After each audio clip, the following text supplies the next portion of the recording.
Hi and welcome to the Resources Roadhouse. I'm Wally Graham and I'm at the 2024 RIU Sydney Resources Roundup where I'm having a chat with Ben Vallerine of Koba Resources. Now Ben, just before we came on air, we were having a chat about your recent acquisition, uranium mine in South Australia.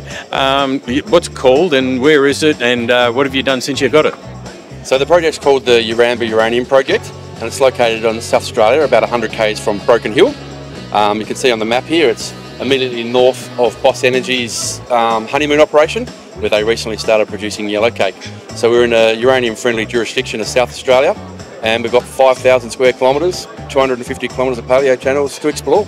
All right, well you obviously, you must have done your research on your real estate before you moved in. You got into a fairly good neighbourhood as far as uranium is concerned. What have you sort of learned about the project since you got it? So the project has an existing JORC compliant, or JORC 2004 compliant resource of 4.6 million pounds. And the more we look at the data, we're working out there's a lot of high grade there. Previously the resource was a little bit on the low end, but the more we go through we've seen high grade. And we've progressing drilling programs. We're going to be drilling in next month. And we're going to be chasing high-grade extensions to that 4.6 million pound resource. All right, and so hopefully also the drilling will bring up to 2012 drill. Yes, that's right. So the plan is to convert it to 2012, make it bigger, make it higher grade, and you know, a bit of success, a bit of luck along the way, everything will be good. All right, look, I don't know it's very early in the process, but you have an eye to setting up the mining operation there?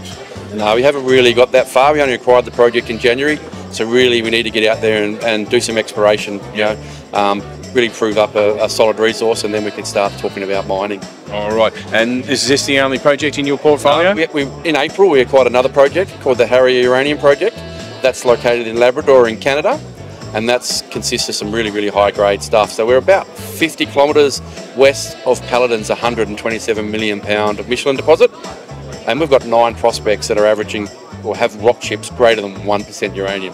So it was a really high grade opportunity and it was a cheap option. So we've taken an option over it for 12 months and we're going to have a bit of a crack at that too and see if we can find some high grade uranium out there. All right, so you're obviously uranium bugs because you've been quite clever about where you position yourself. So in Labrador, in Canada, here in South Australia amongst some pretty good neighbours. Yeah, that's right. I've actually spent about 10 years in uranium myself in the previous boom. I worked for a company called Black Range Minerals. We had uranium assets in Colorado in the US. So I spent a lot of time in North America looking at uranium assets through North America. And also, obviously, I'm from Australia. So I spent a lot of time looking for uranium assets in Australia. And I think we had a little bit of an early mover advantage and we've picked up some of the best ground here in South Australia and also in Labrador. All right, well good luck with everything and I hope the needle of truth tells a good story for you. Yeah, I hope so too. We're really getting excited to get out there and start drilling in June. All right Ben, thanks very much. Thanks very much, Wally.